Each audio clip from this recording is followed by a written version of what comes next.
క్రీస్తేసుతో పయనించుచు జయ జీవితం పొందగలరు.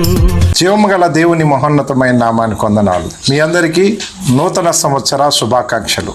ఈ నూతన సంవత్సర ప్రత్యేకమైన సందర్భంలో మీ దగ్గర నేను నూతనత్వంలో పాతతత్వం అనే సందేశాన్ని మీతో షేర్ చేసుకోవాలని అనుకుంటున్నాను. నూతనత్వంలో పాతతత్వం. మనం నూతనంగా ఉండాలని నూతన సంవత్సరంలో దేవుడు కోరుకుంటాడు.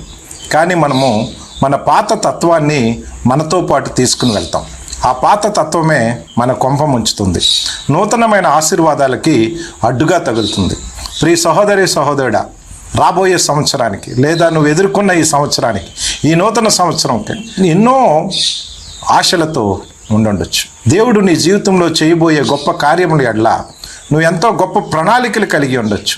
కానీ ఆ నూతన సంవత్సరాన్ని నువ్వు ఎలా ఎదుర్కొంటున్నావు, ఆ నూతన సంవత్సరంలో నువ్వు ఎలా నడుచుకుంటున్నావు, ఎలా ప్రారంభించావు, ఒక్కసారి నువ్వు పరీక్షించుకో. పాత తత్వాన్ని నూతన సంవత్సరంలోకి నువ్వు మోసుకుని వెళ్తే నూతనమైన ఆశీర్వాదాలు నువ్వు పొందలేవు. మరి పరిశుద్ధ గ్రంథంలో రాయబడి ఉంది, గలతీయులకు రాసిన పత్రిక 5వ అధ్యాయం 9వ వచనములో, పులిసిన పిండి కొంచెమైనను ముద్ద అంతయు పులియజేయును. కొద్దిగా పులిసిన పిండి ముద్దనంతటినీ పులియజేస్తుంది. కొంచెమే, కొద్దిగా ఉన్నా కూడా పాతదనం కానీ, పాత విధానాలు కానీ, పాత పాపపు జీవన విధానం కానీ కొద్దిగా ఉన్న ముద్దంతయు, అంటే నూతన సంవత్సరం అంతటిని నీ ఆశీర్వాదాలని నీకు చేరుకోకుండా పాడు చేస్తుందని నువ్వు గమనించు.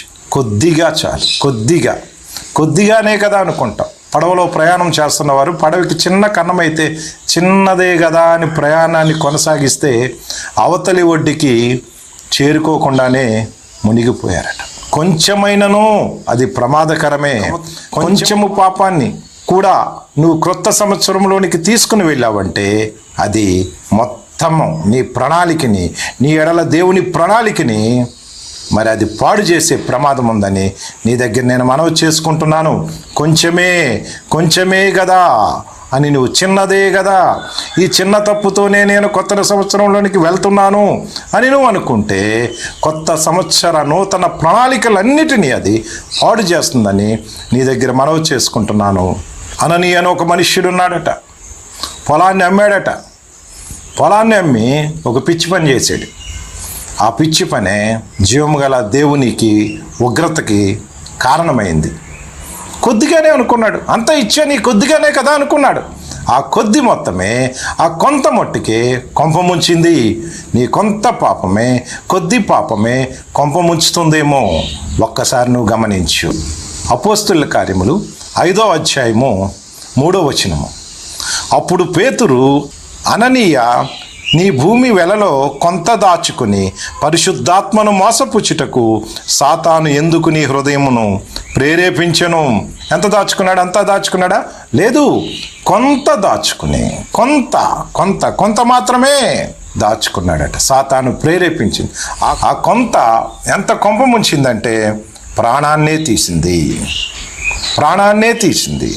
ప్రియ సహోదరి సహోదరుడా, నూతన సంవత్సరంలోకి చిన్న పాపాన్ని కూడా నువ్వు తీసుకుని వెళ్ళడానికి వీల్లేదు. కొంప ముంచే ప్రమాదం ఉందని నీ దగ్గర మనవి చేసుకుంటున్నాను. కొంతమంది అనుకోవచ్చు, ఇన్ని సంవత్సరాలు బాగానే ఉన్నాం కదా, ఈ సంవత్సరం కూడా హ్యాపీగా ఉంటాం, హ్యాపీ న్యూ ఇయర్ అంటారు కొంతమంది. అంటే రాబోయే 365 రోజులు హ్యాపీగా ఉంటాం అనుకుంటున్నారు. Happy new year, happy days, 365 రోజులు హ్యాపీ డేస్ అనుకుని హ్యాపీ న్యూ ఇయర్ అనుకుంటారు. కానీ జీవం గల దేవుడు అంటున్నాడు, దినములు చెడ్డవి.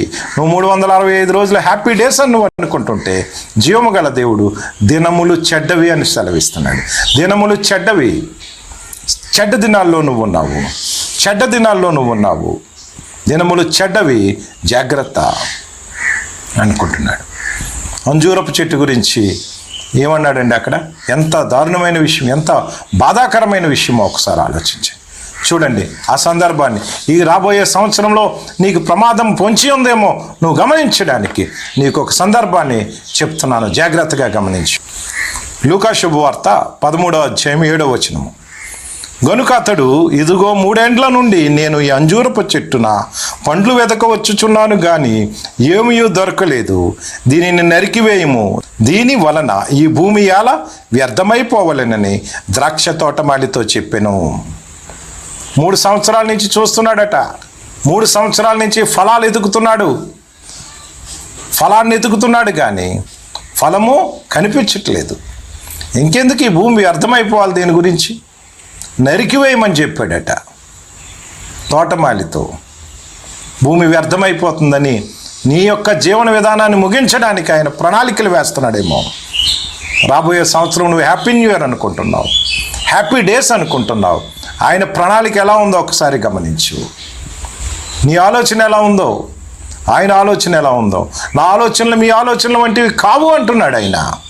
మరి నీ గురించి ఈ భూమి, నువ్వు ఉంటున్న ఊరిలో, నువ్వు నివసిస్తున్న ప్రాంతంలో భూమి వ్యర్థమైపోతుంది, ఇతని వల్ల ఉపయోగం నాకు లేదు, 3 సంవత్సరాల నుంచి మార్పు వస్తుందని చూస్తున్నాను, 2021వ సంవత్సరంలో కూడా ఇతను మారే పరిస్థితి లేదని నరికి వేస్తాడేమో, త్రుంచి వేస్తాడేమో, ఈ భూమి నుంచి మనల్ని తీసుకుని వెళ్ళిపోతాడేమో, ఈ భూమి మీద ఉండకుండా చేస్తాడేమో, ఈ లోకాన్ని విడిచి వెళ్ళేలా చేస్తాడేమో. ఒకసారి గమనించావా? నువ్వు హ్యాపీ డేస్ అనుకుంటున్నావు, నువ్వు హ్యాపీ న్యూ ఇయర్ అనుకుంటున్నావు. నీ జీవితంలో నువ్వు హ్యాపీ న్యూ ఇయర్ అనుకుంటున్నది నీ జీవం గల దేవునికి కూడా హ్యాపీ న్యూ ఇయర్గా ఉంటుందా? హ్యాపీ డేస్ అనుకుంటున్నావు. రాబోయే 365 రోజులు దినములు చెడ్డవని చెప్తున్నాడు ఆయన. చెడ్డ దినాల్లో నువ్వు ఎలా ఉన్నావు? ఈ లోక మాలిన్యాన్ని నువ్వు అంటించుకుంటూ బ్రతికితే నీవు దేవుని శిక్షకి, దేవుని ఉగ్రతకి, దేవుని నిర్ణయానికి నీవు తప్పక బలవ్వాల్సి వస్తుంది. ఒక్కసారి నువ్వు గమనించు, నిన్ను నువ్వు పరీక్షించుకో, నీ జీవన విధానాన్ని పరీక్షించుకో. ఎలా వెళ్తున్నావు నూతన సంవత్సరంలోకి? ఎలాంటి సిద్ధపాటుతో వెళ్తున్నావు? పాత పాపపు కంపుతో వెళ్తున్నావా? ఒక ముసలమ్మ ఒక చెట్టు కింద వర్షానికి తడుస్తూ మరి వణుకుతూ ఉందట. ఆ మార్గాన్ని ఒక ధనికుడు పోతున్నాడు, జాలిపడ్డాడు. ఆ ధనికుడు జాలిపడి ఆమెని కారు ఆఫ్ చేసి, ఖరీదైన కారు అట, ఆఫ్ చేసి ఆమెను జాలిపడి, అమ్మా ఎక్కు అన్నాడట. కారు మీద ఎక్కించుకున్నాడు. అయితే కారు నడుస్తుంది, భయంకరమైన కంపు కొడుతుంది. అమ్మా ఏంటి ఇంత భయంకరమైన కంపు కొడుతుందంటే, అయ్యా నేను ఎండి చేపల వ్యాపారం చేసుకుంటాను, చేపలన్నీ అమ్మేశాను, కానీ కొన్ని కుళ్ళిపోయిన చేపలు నా సంచిలో ఉన్నాయి, ఆ చేపల కొంపేనయ్యా, క్షమించండి అందరు. వెంటనే అతను, అవ్వా ఏంటి నువ్వు ఇలాంటి పని చేసావని, వెంటనే దానికి సంబంధించిన డబ్బులు నీకు ఇచ్చేస్తున్నాను, ఇదిగో ఈ డబ్బులు నీ దగ్గర ఉంచుకో, దయచేసి అవి పారవేయి, నా కారు చాలా ఖరీదైంది, భయంకరమైన దుర్గంధం వస్తుందని చెప్పాడట. అలాగేనయ్యా అని మొహమాట పడుతూనే నవ్వుతా ఆ యొక్క డబ్బులు తీసుకుంది, తన దగ్గర డబ్బులు తీసుకుంది, బయటికి వెళ్ళింది, పారవేసింది, లోపలికి వచ్చి కూర్చుంది. కారు ప్రయాణం మొదలైంది, మళ్ళీ ఆ కంపు అలాగే ఉంది. మరి కాస్త దూరం వెళ్ళాక మళ్ళీ కారు ఆఫ్ చేశాడు. అవ్వా ఏంటమ్మా పరిస్థితి, నువ్వు చేపలు, కుళ్ళిపోయిన చేపలు పారవేసావు కదా అని వెనక్కి చూసి పరీక్షగా చూసినప్పుడు ఆ అవ్వ చేతిలో ఆ చేపలైతే పారవేసింది, కానీ చేపల్ని తీసుకుని వచ్చిన ఆ సంచి మాత్రం ఆమె చేతిలోనే ఉంది. ఆ చిరిగిపోయిన సంచి ఇంకా కుళ్ళిన చేపల వాసనని ఇంకా ఆ వాసన కొడుతూనే ఉంది. ఆ కుళ్ళిపోయిన చేపల వాసన ఆ సంచిలోంచి కొడుతూనే ఉంది. ఏంటవ్వా చేపలు పారేసావు కానీ సంచి ఎందుకులో ఉంచుకున్నావు అని ఆయన చాలా మరి కోపం తెచ్చుకున్నాడట. జీవం గల దేవుని కోసం ఏవేవో వదిలివేస్తున్నాం అనుకుంటున్నావు, పాపాన్ని వదిలివేస్తాను అనుకుంటున్నావు. పాపపు ఛాయలు నీలో ఇంకా ఇంకా కొంత దాచుకుని ఉంటే నీ దేవుని ఉగ్రతకి నువ్వు గురవుతావు. పులిసినది కొద్దిగా అయినా ముద్దంతయు పాడు చేస్తుంది. నీ పులిసిన పాపం కొద్దిగానే అనుకుంటున్నావేమో, నీ నూతన సంవత్సర దేవుని ప్రణాళికను అంతటినీ అది పాడు చేసే అవకాశం ఉందని దయచేసి మీ దగ్గర మనవి చేసుకోండి. ఎందుకు ఆ కొంత దాచుకున్నావు? నీకు సాతాను ఎందుకు ప్రేరేపించింది? అననీయని అడిగి ప్రశ్నించి దేవుని ఉగ్రతకి మరి అననీయ గురయ్యే పరిస్థితి వచ్చింది. పులిసిన పిండి కొంచెమైనను ముద్దంతయు పులి చేస్తుంది. నువ్వు ఎలాంటి పరిస్థితుల్లోకి నూతన సంవత్సరాన్ని ఎదుర్కొంటున్నావు? ఒక్కసారి నువ్వు పరీక్షించుకో. ప్రియ సహోదరి సహోదరుడా, పులిసినది కొంచెమైనను ముద్దంతయు పులి చేస్తుంది. దేవుని గొప్ప ప్రణాళికని ఆ పులిసిన పిండి పాడు చేస్తుందేమో. ఆ కొంతని నీ నుంచి తొలగించుకో, ఆ కొంత పాపాన్ని నీ నుంచి దూరపరుచుకో. వాచ్ నైట్కి అటెండ్ అవుతారు మన సహోదరులు చాలామంది. వాచ్ నైట్ అంటే ఏంటి? ఎదురు చూపు. దేవుని కృప కోసం నువ్వు ఎదురు చూడడం వాచ్ నైట్. కానీ అలా చేయరు. ఎప్పుడైతే 12 గంటలు మోగుతాయో, 12 ఎప్పుడైతే ఎంటర్ అయ్యి కొత్త సంవత్సరంలోకి ఎంటర్ అయ్యిందో అంతే బాహ్య ప్రపంచంలోకి ఎంటర్ అయిపోతాడు. నూతన సంవత్సరం ప్రవేశించగానే బాహ్య ప్రపంచంలోకి ప్రవేశిస్తాడు. ప్రియురాలి గ్రీటింగ్స్ చెప్పాలి, వైన్ షాప్ నుంచి వైన్ తెచ్చుకోవాలి, తెచ్చుకున్న వైన్ ఆ స్నేహితులతో ఆరగించాలి. నువ్వు దేనికోసం కనిపెట్టాలి? వాచ్ నైట్ అంటే దాన్ని ఒక వేస్ట్ నైట్గా చేస్తున్నారు. వాచ్ నైట్ అంటే దాన్ని ఒక వేస్ట్ నైట్గా చేస్తున్నారు. నువ్వు దేనికోసం కనిపెట్టాలి? దేనికోసం వాచ్ చేయాలి? నువ్వు తన కృప కొరకు కనిపెట్టుకుని వారి యందు యెహోవా ఆనందిస్తాడట. నువ్వు ఆయన కృప కోసం కనిపెడుతున్నావా, లేకపోతే ఎంజాయ్మెంట్ కోసం కనిపెడుతున్నావా? నిన్ను నువ్వు పరీక్షించుకో. ప్రియ సహోదరి సహోదరుడా, ఎలా ఉంది నీ జీవితం? ఎలా వస్తుంది నీ నూతన సంవత్సరం? ఏ కొద్దీ ఉంచుకోవద్దు. పరిపూర్ణుడివై, పరిశుద్ధుడివై నూతన సంవత్సరంలోకి వెళ్ళు. చక్కని ఆశీర్వాదాలు జీవము గల దేవుడు నీ కోసం దాచి ఉంచాడు. నయమాను కుష్ఠరోగం పూర్తిగా తొలగిపోయిందా, కొంతగా ఉందా? నయమాను కుష్ఠరోగం పూర్తిగా తొలగిపోయిందా, అక్కడక్కడ ఉందా? నయమాను శరీరము పసిపిల్లవాడి శరీరంలో మారిపోయిందట. పసిపిల్లవాడి శరీరం ఎలా ఉంటుందండి? ఫ్రెష్గా ఉంటుందండి. పసిపిల్లవాడి యొక్క రక్త ప్రసరణ ఎలా ఉంటుందండి? చక్కగా ఉంటుందండి. పెద్దవాళ్ళకి, ముసలి వాళ్ళకి బీపీలు, షుగర్లు ఉంటాయి. పసిపిల్లవాడికి ఏమీ ఉండవు. చక్కని కనుదృష్టి ఉంటుంది, చక్కని శరీరం ఉంటుంది, చక్కని చర్మం ఉంటుంది.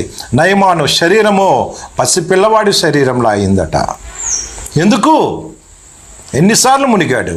దైవజనుడు చెప్పినట్టు యోర్దాను నదిలో నయమాను ఎన్నిసార్లు మునిగాడండి? 7 సార్లు మునిగాడు. ఒకసారి సరిపోదా?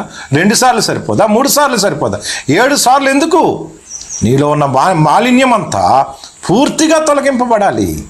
ఏ కొద్ది కూడా మాలిన్యాన్ని నువ్వు ఉంచుకోకూడదు. అది మళ్ళీ ఎక్కువయ్యే ప్రమాదం ఉంది. నయమాను దైవజనుడు చెప్పినట్లు 7 సార్లు మునిగాడు. ఆ మాలిన్యాన్ని అంతటిని అవమానం కలిగించే ఆ యొక్క దరిద్రమైన ఆ జబ్బుని తొలగించుకున్నాడు. ఏ ప్రజల దగ్గర అయితే తలదించుకున్నాడో, ఎవరికైతే అవమానంతో దూరంగా ఉండవలసిన పరిస్థితి వచ్చిందో వారి మధ్య తలెత్తుకుని తిరిగే పరిస్థితి వచ్చింది. 7 మార్లు మునిగాడు, విధేయత చూపించాడు. ప్రియ సహోదరి సహోదరుడా, ఈరోజు నువ్వు పరిపూర్ణంగా నీ పాపపు జీవితం నుంచి విముక్తి పొందుతున్నావా, కొద్దిగా నీ దాచుకున్నావా? దయచేసి నువ్వు గమనించు. సహోదరి సోదరు, ఒక మహారాజు శత్రు సైన్యాన్ని చిత్తుగా ఓడించాడట. విజయ గర్వంతో ఆనందంగా ఆ యుద్ధ ప్రదేశంలో గర్వంగా వెళ్తున్నాడట. వెళ్తున్నప్పుడు ఆ శత్రు సైన్యంలోంచి పడిపోయిన ఆ సైనికుడు ఒకడు లేచి కొర ప్రాణంతో ఆ రాజుని పొడిచి చంపాడట. ఎందుకు? శత్రువుని శాసము మిగిల్చాడు. శత్రు శాసాన్ని మిగిల్చుకున్నాడు. అందుకే ఆ శాసమే తన ప్రాణం మీదకి వచ్చింది. పులిసినది కొద్దిగా ఉన్నను మొద్దంతయు పులి చేస్తుంది. అననీయ, ఆ కొంచెము నువ్వు ఎందుకు దాచుకున్నావు అని తన ప్రాణాన్ని తీశాడు. జీవం గల దేవుడు. పులిసినది కొంచెమైనా మొద్దంతయు పులి చేస్తుంది. శత్రు శాసం ఉండకూడదంటారు. నీ సాతాను క్రియ, పాపపు శాసం ఏమన్నా నీలో ఉంటే నీ యొక్క ప్రాణానికి హాని అవుతుంది. 3 సంవత్సరాల నుంచి ఈ చెట్టును నేను చూస్తున్నాను. ఇక ఈ చెట్టు వల్ల ఈ భూమి ఎందుకు వ్యర్థమైపోవాలని నీ గురించి కూడా అలాగే ఆలోచిస్తున్నాడేమో. ఒక్కసారి దయచేసి గమనించు ప్రియ సహోదరి సహోదరుడా. నూతన సంవత్సరంలోకి నూతన నిర్ణయాలతో రా. కొత్త డెసిషన్స్ తీసుకుంటున్నావు. కొత్త డెసిషన్స్ తీసుకోవాలని అనుకుంటున్నావు. నిన్ను గురించి దేవుడు ఎలాంటి డెసిషన్ తీసుకుంటున్నాడు? భూమి వ్యర్థమైపోతుంది ఎందుకు అనుకుంటున్నాడేమో. ఒక్కసారి పాత పాపపు జీవితాన్ని విడిచిపెట్టి, పాత పాపపు కంపుని విడిచిపెట్టి, పాత పులిసిన దాన్ని విడిచిపెట్టి నూతనమైన ఆత్మతో, నూతన శక్తితో, నూతనమైన నిర్ణయాలతో నూతన సంవత్సరంలోకి ప్రవేశించాలని మనస్ఫూర్తిగా కోరుకుంటున్నాను. మీ అందరికీ, అలా ప్రయత్నిస్తున్న ప్రతి ఒక్కరికి హృదయపూర్వకమైన నూతన సంవత్సర శుభాకాంక్షలు. శోధనా బాధలలో కన్నీటి పయనంలో